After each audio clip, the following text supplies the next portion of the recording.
Over the course of the last 6 years, Axolot Games have released 7 devblogs teasing the Chapter 2 update, and with the release date right around the corner, I thought now would be a great time to recap all the new items, bots and mechanics that you might have forgotten about. And we're starting with Devblog 20. So in this devblog, they showed us what the surface part of the elevator will probably look like, as well as some early concepts of the cave network. Now bear in mind that this was 6 years ago, so some of this may have changed or even been abandoned entirely. This is also the first time they mentioned the trash bot, which has had some major developments since, and according to this drawing, you're meant to shoot the eye, which has since been removed, and once it dies, the hammer energy source falls out, whatever that is. They also teased the sticky wheels, which as you can see were originally green, as well as a new bot called the red guy that we see in the trailer. They also introduced a new chili plant, and lastly, the plasma drill. This appears to just be a regular drill except on steroids, and in the trailer it can also shoot lasers, so it looks to be a very late game item. Now in Devblog 21, they introduced the cable bot, something you may encounter while traveling deep underground in big numbers. They also showed us what the quest UI will most likely look like, but they didn't reveal much about the quests themselves. Then they showed us a digital clock that can output a signal only at a specific time, allowing for so many possibilities for automation, like having your base defenses automatically turn on or off at the right times. The rest of this devblog was about the creative update that we've already received. Devblog 22 starts by showing us the plasma drills in action, as well as the mining mechanics in general. The plasma drill can open up and extend its reach for easier drilling, but it doesn't shoot lasers like it did in the trailer. They also showed us the underground station, which they call a very dangerous place. Apparently it will be on a new island with a collapsed mine and a massive mystery. They then showed us the sticky wheels and cable bots in action, and oh my god, cable bots seem like an absolute nightmare to deal with. The next thing they showed us was the battery generator, which as the name suggests, allows you to generate batteries by spinning the red valve either with a hammer or an engine of some sorts. Apparently this will be useful during our time underground. They then teased signs and then wedges, which we already have, and lastly the plasma saw.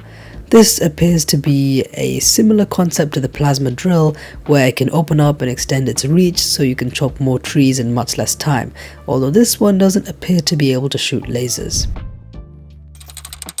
Moving on to Devblog 23, they start off by showing us a new turret seat, which we see in the trailer. It allows you to control its pitch and yaw with just your mouse, which could be huge for tanks or other types of weaponry.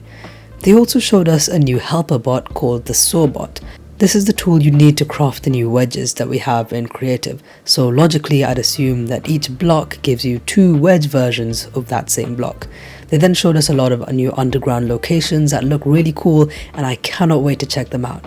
Next, we have the multi-component kit, which is apparently needed to upgrade your gear to top tier quality, as well as crafting new items you'll need underground. They then teased the ore collector and crusher, which seem to be the equivalent of the resource collector and the refine bot, but for underground ores. We can see the ore collector in the trailer, and it appears to look similar to the devblog. They ended off by showing us their progress on the trash bot, which still had a long way to go, as well as the challenge mode update and physics optimizations.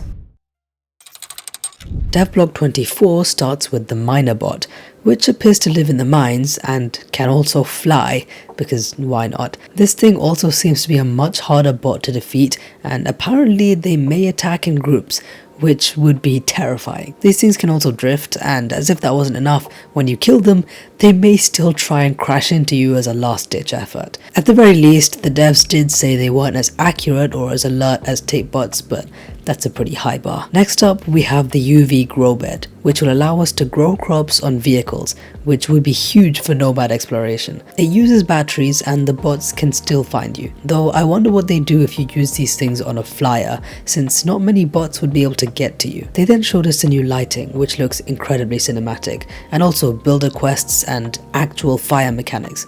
And the last thing from this devblog is the drill spawner, We see like 8 of these things at once in the trailer, and by the looks of it, they pop their drills above the surface, the drill bit falls off, and out come a bunch of Topbot capsules that pop upon contacting the ground. And these things may not be an underground exclusive, though they may be exclusive to raids, since the devs mentioned a farming mechanic in particular rather than any mechanic. Devblog 25 starts off with this terrifying bot called the Yellow Top Bot. We see this thing in the last part of the trailer, and it looks to be an absolute menace to your defenses. We also see the Blue Top Bot, which is essentially an underwater torpedo that can also keep up with the mechanic, so this would be very dangerous in the early game. And then they showed us the Red Top Bots in action, which we can also see in the trailer. Then there's the Green Tape Bot, which shoots bubble plastic, and it may not do as much damage as the Tape Bots, but they may attack in larger numbers, which makes them just as terrifying as regular Tape Bots. Next, there's the Yellow Tape Bot, which uses its ink to hurt and slow down any mechanic it attacks. These things combined with the other underground bots would be incredibly difficult to deal with. They also showed us a new underground location called the Grow Labs, which are apparently filled with green and yellow tape bots. The Ore Prospector allows us to filter the finely ground gravel produced by the Ore Crusher to retrieve rare materials like gold and more. They ended this devlog by talking about a general rebalance and item schematics. When you find these item schematics, you can make your craftbot create additional items, and they also talk about reworking the hunger and hydration bars to be less annoying, although I never really found them to be that annoying, but I'm not complaining. And lastly, the latest devlog, Devblog 26. They started by teasing the new terrain, and one of those pictures contains a structure that they showed when talking about item schematics. It appears to just be on the side of a random road, so finding them might just be a case of driving or flying around aimlessly. The new terrain and graphics do look quite nice as well. They also showcased the new raid mechanics, where bots get dropped by some flyers and then instantly start attacking your base. They made the scaling better, redesigned the UI, and made it so that raids start right away instead of starting in the middle of the night. They then showed us the Cornade, which we see a lot in the trailer, as well as ladders, which look very useful. And the last new items are the Freezer and Ice Blocks. The freezer is used to turn water into ice, which is a very low friction block, and that friction stat also applies to mechanics, walks, and I'd assume bots as well, which opens a lot of possibilities. And then they ended the devlog with the new trash bot, which has been completely overhauled since the last time we've seen it. The arena looks a lot larger and the fight seems a lot more dynamic and interesting, so I wonder if the trash bot is still located at the top of a warehouse, but I guess we'll find out when it releases. Now, aside from these devblogs, they have also made some Twitter posts that we can count as a mini devblog. So first we have the new Spud launcher, which appears to be able to launch a flaming spud and light things like trees or creations on fire. This could be a very interesting way of fighting bots, and I wonder if there's a mountable version of this. They also showed us the mini craft bot, which is a lot more portable but can only craft the basic blocks and parts. This is a great way to give even the smallest vehicles some sort of crafting capabilities. The Boombox is a radio but with robotic songs made by Mitch Murderer. Then there's the Scrap Spud Gun, which is just a worse version of the regular Spud Gun. They might be useful for the early game though. And they also showed us the fire extinguisher, as well as how much of a menace these cable bots can be. Raids are going to be so much more dynamic and chaotic with things that can climb walls.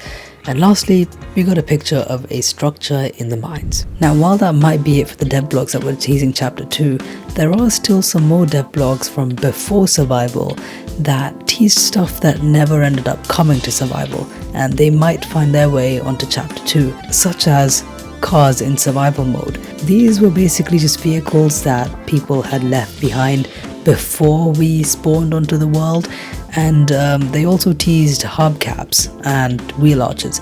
Now, we might get hubcaps and wheel arches, but I don't think we're going to get these, because it just sort of takes away from the aspect of building your own creation if there's just a bunch of pre-made creations lying around. So I think the original intent was to have these be positioned by the farmer's shack thingies, but they never ended up coming, and I have a funny feeling that they won't. Next we have wildlife. So these are just birds that are sort of there and they just do their own thing, and as far as I'm aware we don't have this in survival, and judging by the fact that they added rain and a moon and clouds, this might be something that we see in Chapter 2. They also teased modular weapons, so as you can see we have a regular spud gun, but you can switch out various parts of the spud gun for different higher end parts, or maybe parts that serve different purposes.